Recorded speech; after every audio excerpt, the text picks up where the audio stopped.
मित्रों नमस्कार। मैं बोधि भगवान गरीबी रोग के कारणों की चर्चा के लिए आपका स्वागत करता हूं। और जो मैंने जाना है गरीबी रोग के कारण के विषय में, उस पे हम आपसे चर्चा करेंगे, साझा करेंगे और ये चाहेंगे कि आप इनको समझें ताकि गरीबी के दलदल से आप हमेशा के लिए मुक्त रहें। गरीबी रोग के कारणों को अगर हम समझना चाहें तो हम इसको 3 चरणों में समझ सकते हैं। पहला कारण बायोलॉजिकल है, जो शरीर के भीतर केमिकल के स्तर को बताता है, जो बहुत महत्वपूर्ण है किसी व्यक्ति को गरीब होने के लिए। और दूसरा कारण है मानसिक, जिसको हम साइकोलॉजिकल कारण कह सकते हैं। हमारी मान्यताएं, हमारी अवधारणा और हमारा विश्वास काम करता है।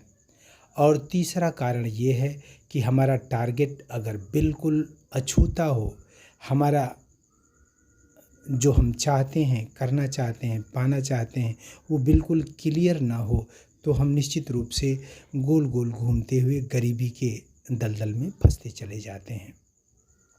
अब हम तीनों कारणों पे चर्चा करेंगे। पहला कारण बायोलॉजिकल कारण जो है, जैसे अगर आपके शरीर में हीमोग्लोबिन का स्तर घट जाए, कैल्शियम का स्तर घट जाए और ऑक्सीजन का स्तर घट जाए, तो आप सुस्त, लेजी, अकर्मण्य फील करने लगते हैं। और जो पुरुषार्थ आप कर सकते हैं, जो टैलेंट आप में है, उसको भी करने से आप वंचित हो जाते हैं और गरीबी की शुरुआत यहीं से हो जाती है।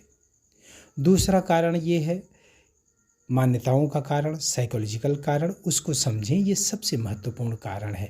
अगर किसी ने ये मान ही लिया कि मैं गरीब हूँ और गरीब ही रहूँगा, तो उसके आसपास ऐसे माहौल पनपने लग जाते हैं जिसको वो जान भी नहीं पाता है, और उसी द्वारा निर्मित किए गए माहौल उसको गरीबी की ओर ले जाते हैं।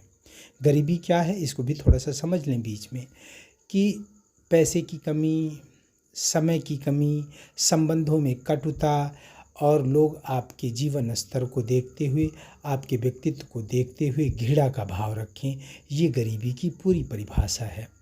तो मनोवैज्ञानिक कारण जो हम आपसे बता रहे हैं, अगर आपकी मान्यता ऐसी है कि मैं गरीब रहूँगा और गरीब हो ही जाऊँगा, तो इसके लिए व्यक्ति तैयारी करने लगता है और लोगों से संबंध बनाने लगता है, और ये प्रयास करता है कि इनसे हमारी दोस्ती हो जाएगी तो गाढ़े दिनों में मैं इनसे कुछ ले सकता हूँ।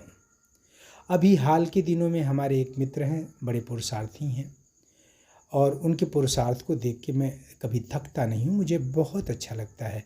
और उनकी गरीबी के निवारण के लिए हम काम भी कर रहे हैं। लेकिन हुआ यूँ कि उन्होंने ये सोचा अब मुझे काम करने की ज़रूरत ही नहीं है, गुरुजी हमारे लिए एम्प्लाई हैं। वो ये भूल ही गए कि ये हमारे लिए गाइड हैं और केवल मुझे गाइड करेंगे।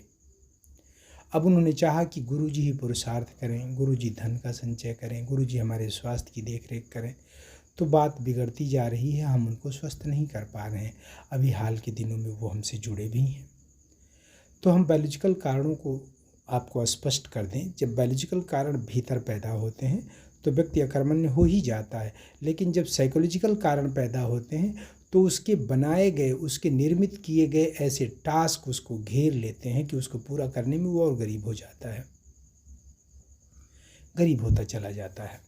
वो कोई ढंग का निर्णय नहीं ले पाता है, अपनी सोच, अपनी मान्यता में घिर के वही सोचता है, और जैसे जैसे वो गरीबी के बारे में सोचता है, गरीबी उसको और आकर्षित किए चली जाती है और वो गरीब हो जाता है।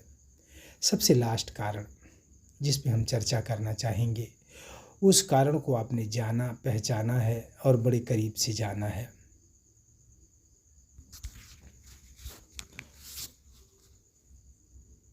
उस कारण को आप जानें, समझें और स्पष्ट रूप से जान के आप गरीबी को पूरा समझ पाएंगे।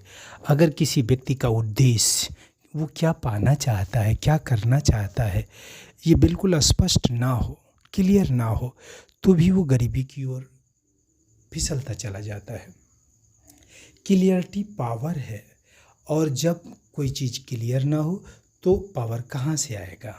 इसलिए अगर हम अपने टारगेट को स्पष्ट नहीं कर पाते हैं कि मुझे जाना कहाँ है, करना क्या है, और कम से कम व्यक्ति को अपने 5 साल का नियत टारगेट रखना चाहिए कि 5 साल में मुझे क्या क्या करना है।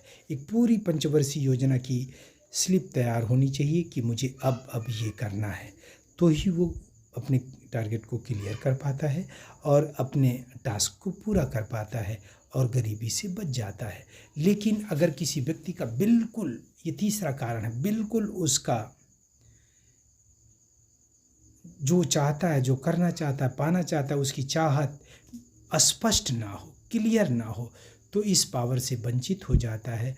और ये तीनों टास्क अगर एक साथ, ये तीनों कारण अगर एक साथ आ जाएं, बायोलॉजिकल कारण, साइकोलॉजिकल कारण और टारगेट की क्लियरिटी ना हो, तो ये तीनों कारण उसको गरीबी के दलदल में लेके चले जाते हैं और वो इस तरह का चुंबक बन जाता है कि उसके चारों तरफ एक गरीब लोगों का झुंड तैयार हो जाता है जो उसके आसपास उसको घेर लेते हैं और उसको लगने लगता है कि पैसा कमाना सबसे कठिन है और वो गरीबी में उन्हीं लोगों के कारण और खींचता चला जाता है। अगर वो कुछ बेहतर करना भी चाहता है तो जो उसके आसपास लोग इकट्ठा हो गए हैं, गरीबों की झुंड जो इकट्ठा हुई है, वही लोग उसका पैर खींचना शुरू कर देते हैं कि ना, ऐसा नहीं हो सकता है, ऐसा तो मैंने कभी जाना ही नहीं, कभी मैंने देखा ही नहीं।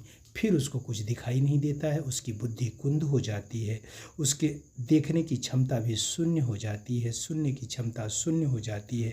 केवल वही वो सुन सकता है जो उसकी मान्यता है, जो उसके आसपास के गरीबी के झुंड वाले लोग उसको समझाते हैं, उसी को सच मानता जाता है और जीवन पर्यंत गरीबी के दलदल में डूब के सदा के लिए मर जाता है। इसलिए मित्रों, इन कारणों को समझें और हमारा विशेष तरह का चिकित्सा सेमिनार है जो 3 दिन का चलता है, जिसमें हम गरीबी के कारणों को स्पष्ट रूप से बताते हैं और प्रत्येक व्यक्ति को अलग से टाइम देते हैं कि उसके कारणों को समझें और उसको बताएं कि कैसे वो गरीबी के दलदल से बाहर हो सकता है और कम से कम समय में कैसे वो मिलीनियर बन सकता है और एक आकर्षक व्यक्तित्व वाला व्यक्ति बन सकता है, कैसे उसके संबंध सुधर सकते हैं, कैसे उसकी छवि समाज में बेहतर हो सकती है। इसके लिए आप हमसे जुड़ें, डिस्क्रिप्शन में मेरा नंबर है और आने वाले नेक्स्ट चिकित्सा सेमिनार में जुड़ के 3 दिन का चिकित्सा लेकर के गरीबी को समझ करके, अपने कारणों को समझ करके आगे बढ़ें, समृद्धशाली बने और देश, समाज, संसार को सुंदर बनाने में हमारा सहयोग करें। हरिओम तत्सत। आज इतना ही मित्रों, और आपने मेरी बात को बड़े ध्यान से सुना, इसका मतलब आप गरीबी से मुक्त होना चाहते हैं, इसलिए आपका मैं बार बार अभिनंदन करता हूं और अपने चिकित्सा प्रोग्राम में आपका स्वागत करता हूं। नमस्कार।